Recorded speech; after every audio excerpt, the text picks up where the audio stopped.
Right now, you are holding a device that contains the entire recorded knowledge of human civilization. Every film ever made, every song ever written, every story ever told. Centuries of human restlessness packaged and delivered to your palm. And at some point today, you are still bored. Sit with that for a moment. If boredom defeats us with infinite entertainment at our fingertips, what did it do to a human sitting in a cave 40,000 years ago? With nothing. No screen, no sound, no distraction, just firelight, darkness, and the weight of a mind that couldn't be turned off. This is not a question about history. It's a question about what boredom actually is, and what it has always been trying to make us do. Most people assume ancient humans didn't experience boredom the way we do. The common image is a caveman perpetually in motion, hunting, surviving, outrunning death, too exhausted, too occupied, too alive to be bored. But this is where the assumption fractures. Anthropological evidence tells a very different story. Studies of modern hunter-gatherer societies, our closest living window into prehistoric life, reveal something quietly uncomfortable. Groups like the Hadza of Tanzania and the Kungsan of the Kalahari spend on average only 3 to 5 hours per day on survival tasks. Hunting, gathering, preparing food. The rest of the time, they sit, they talk, they stare into fires. Ancient humans had more unstructured time than we do, not less. And that means boredom, that hollow, restless ache, has been trailing our species for tens of thousands of years. Longer, perhaps, than language, longer than memory, possibly as long as consciousness itself. Here is what modern neuroscience has uncovered. Boredom is not the absence of stimulation. It is the presence of a specific, measurable mental state. When researchers study the bored brain, they find a striking pattern. The default mode network activates. This is the same neural system that fires during daydreaming, self-reflection, and imaginative thought. Boredom, in other words, is not emptiness. It is the mind pressing itself against a locked door, demanding to be used. And ancient humans answered that knock in ways that rewrote civilization. 40,000 years ago, someone pressed their hand against a cave wall in what is now Spain, blew pigment through a hollow bone, and left a silhouette that has outlasted every empire, every religion, and every language that came after it. We call it art. But in that moment, it wasn't art. It was one human, alone or with others, doing something, anything, with the restless energy that had nowhere else to go. The caves of Lascaux in France, the ochre patterns in Blombos Cave in South Africa, dated to over 70,000 years ago. Carved figurines, bone flutes, beads fashioned from shells found miles from any ocean. None of these were survival tools. Every one of them was an answer to a single, voiceless question. What do I do with this feeling? But this is where it gets stranger. It wasn't only art. Ancient humans developed something else in the long, unstructured hours, something arguably more consequential than any technology that followed. They developed narrative, story. Around fires, in shelters, across generations, humans began constructing fictional realities inside their own minds and sharing them aloud. Anthropologists now believe that gossip and storytelling were not trivial social habits. They were the primary technology of group cohesion.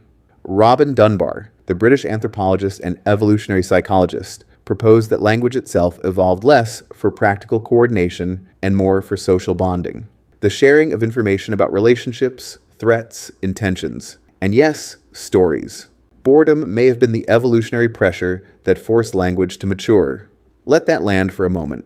The voice you're hearing right now, the capacity for narrative, for meaning-making, for turning raw experience into story, may have been sharpened by the same feeling you get when you've been staring at the ceiling for 20 minutes, hollow, wondering what to do with yourself. Ancient humans also turned to rhythm, percussion, the oldest confirmed musical instruments. Bone flutes excavated in southern Germany date to 40,000 years ago. But rhythmic behavior almost certainly precedes any instrument. Clapping, stomping, chanting. The body becomes an instrument when the mind needs somewhere to go. And then there were games.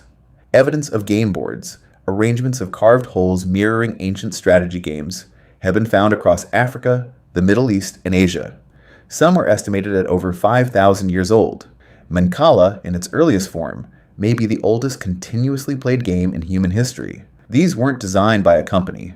They emerged from minds that needed challenge, pattern, and consequence. Minds that were, in a word, bored. Here's the thing most people never consider. Almost everything we call culture, art, music, storytelling, play, emerged not from abundance, but from idleness. Not from necessity, but from boredom that refused to be ignored. We did not invent civilization, despite having nothing to do. We invented it because we had nothing to do. And this reframes everything about how we understand ourselves. We live in an era that has declared quiet, relentless war on boredom. Every pocket contains a machine engineered by thousands of brilliant people whose sole professional purpose is to ensure you never reach it. Notifications, infinite scroll, autoplay. The architecture of modern technology is not designed to entertain you. It is designed to intercept the precise moment before boredom arrives and redirect your attention before you ever feel the ache. But beneath all of this sits a question that doesn't get asked often enough. If boredom was the pressure that produced language, art, music, and story, what happens to a species that engineers it out of existence? The psychologist Sandy Mann at the University of Central Lancashire has studied boredom for years and found that boredom, when allowed to develop, consistently increases creative output. The mind, denied external stimulation, turns inward. And inward is where everything original has always lived. Ancient humans had no choice but to sit with the discomfort. And in sitting with it, in refusing to let it mean nothing, they built everything. We have the choice to escape it. We almost always do. The cave paintings of Lascaux weren't made by artists. They were made by bored humans who had no word for what they were feeling, no framework for what they were about to create, no way of knowing that the act of pressing a hand against cold stone would outlast everything else they ever did. They simply felt something restless and unresolvable moving through them, a pressure with no name and no obvious exit. And instead of silencing it, they picked up a piece of ochre. They pressed their hand against the wall. 40,000 years later, we can still see the outline. Not their names, not their faces, not a single word they ever spoke. Just their hands, still reaching. Maybe that's the difference between them and us. They didn't escape the feeling. They followed it, all the way to the wall.